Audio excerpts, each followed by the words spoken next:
We've seen two more interesting trades as the Panthers have a fourth line center upgrade and the Devils have a third pair of defensemen. We'll get to both of these deals, plus a couple of signings, also some waiver updates, and some of the latest rumblings from around the NHL. We'll get to all that coming up right now.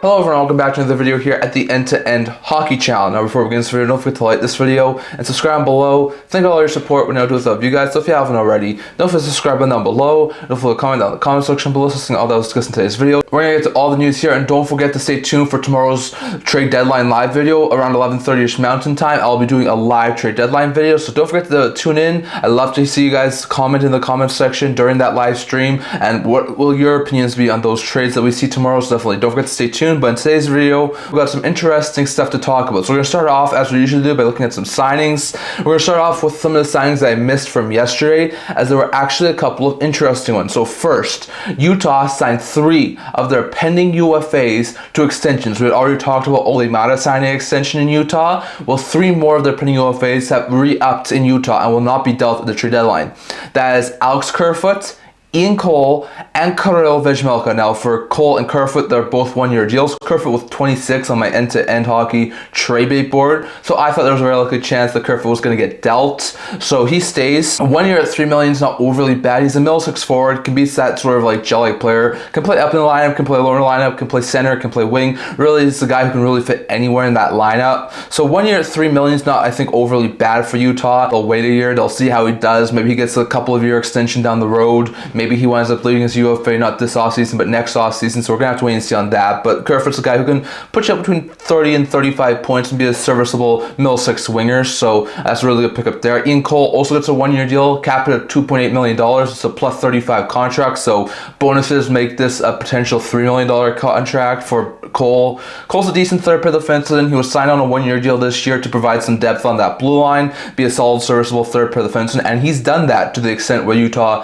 has indeed extended him. So he's not going to put you up a whole bunch of points, but has really good defensive aspects to his game. And even though he's getting up there in age, I think on a 1-year deal to continue to provide some more depth around the blue line, I don't think that's a bad deal for Utah, so they keep Ian Cole. But the bigger extension was Vejmelka. Vejmelka, who's been a really solid either tandem goaltender or starter throughout his last 3 years, 2 in Arizona and then this year in Utah. He's been a really good goaltender for that Arizona and Utah team, so they decided to sign him. He gets a 5-year extension with an AAV of $4.75 million. So very similar to the Lankinen contract that was recently signed. And I've seen a lot of people say that that was a blueprint for this deal. Vejmelka is going to continue to be a tandem goaltender with Ingram for the next couple of years. Well, that duo continues to do well until probably a guy like that young prospect goaltender Utah has in their system is ready to get into the NHL, which is still a couple of years down the road. But still, I like this signing. I think Vejmelka could be a really good pickup there for Utah. And I think he should be a really solid add there. So all in all, interesting signings there from Utah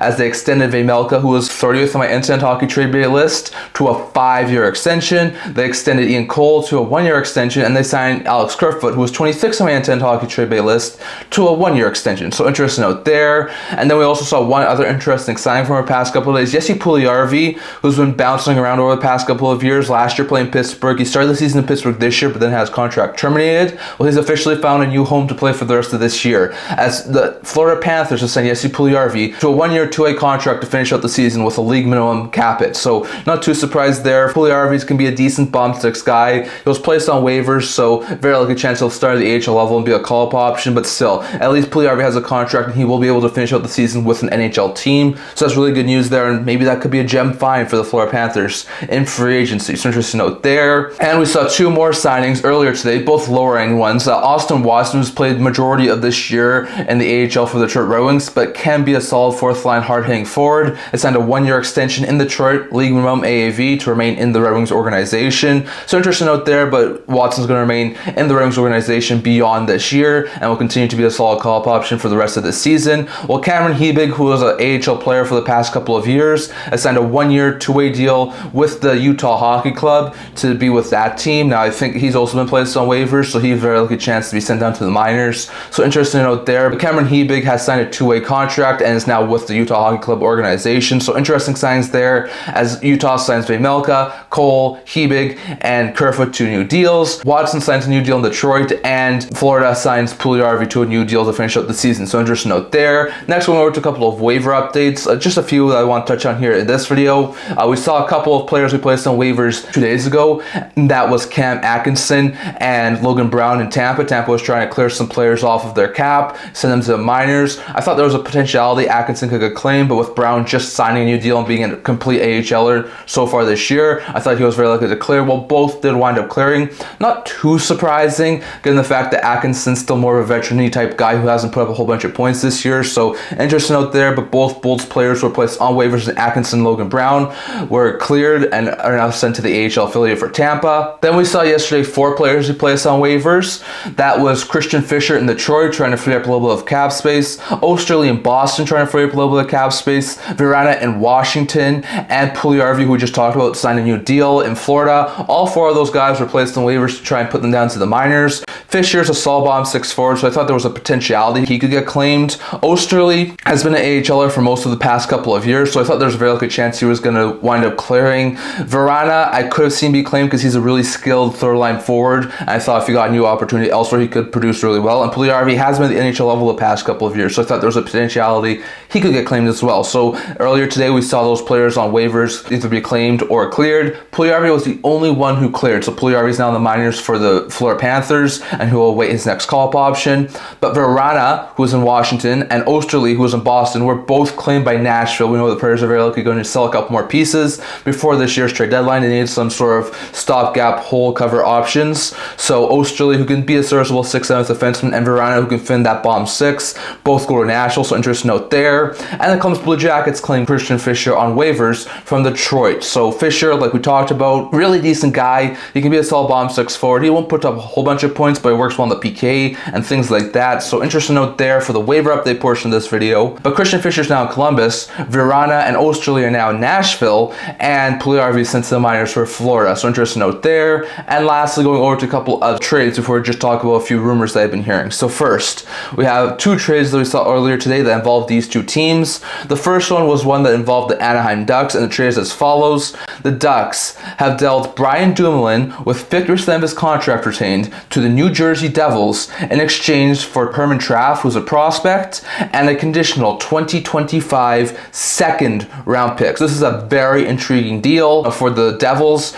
Trading a second round pick is not too surprising. They're in a playoff spot right now. They really want to try and go for it this year, make the playoffs, go on a deep playoff run. So they move a second round pick, a young prospect, not too surprising there. They acquire Brian Dumoulin, who's a really interesting ad. So Brian Dumoulin, with only 50% of his contract retained, is only going to take up just over $1.5 million on the cap. So that's really good news there for Jersey. It won't cost him a whole bunch. Dumoulin knows what it takes to win a cup. He's a very serviceable third pair defenseman, can play either side of the defense. He is a left side defenseman, but can't play the right side. He's a very skilled guy. He's not going to put up a whole bunch of points, but has a very good skill set of being a defensive defenseman. And on top of that, he knows what it takes to win a cup. Helped Pittsburgh win back-to-back cups a handful of years back. But still, I think this is going to be a really good depth add on the blue line and provides a veteran presence to a rather young blue line on that Devils team. Meanwhile, for the Anaheim Ducks, they weren't going to keep around Dumoulin. With it being a seller's market, the return that they could have gotten for Dumoulin made sense to trade him, and boy, did they get a good return here. They get a conditional 2025 second round pick, which is the better of the Edmonton Oilers or Winnipeg Jets second round pick that the Devils have. Devils had multiple second round picks,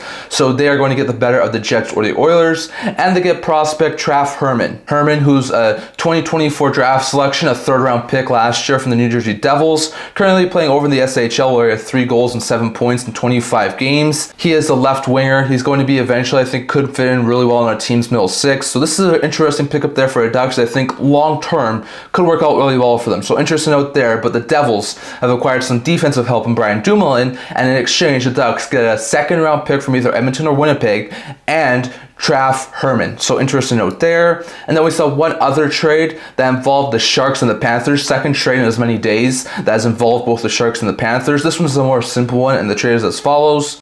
The San Jose Sharks acquired the 2026 fourth round pick from the Florida Panthers in exchange for depth forward Nico Sturm and the Sharks 2027 seventh round pick. So it's an interesting swap there for the Sharks. Sturm was never going to re-sign San Jose. Contract talks weren't going anywhere, so trading him was the most likely option there for the Sharks.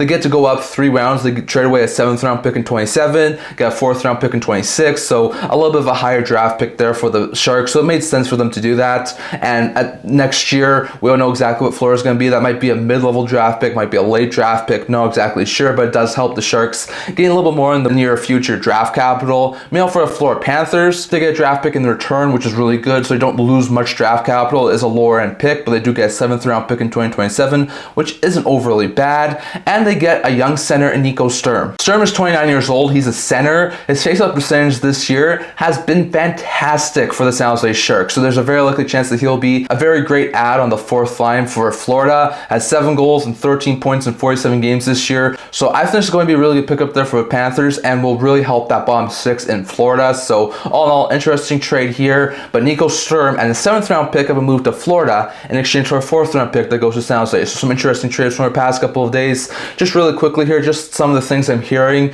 when it comes to trade rumors as we sit right now. I've heard that Brad Marchand's name's still out there, although the Bruins are trying to work on an extension.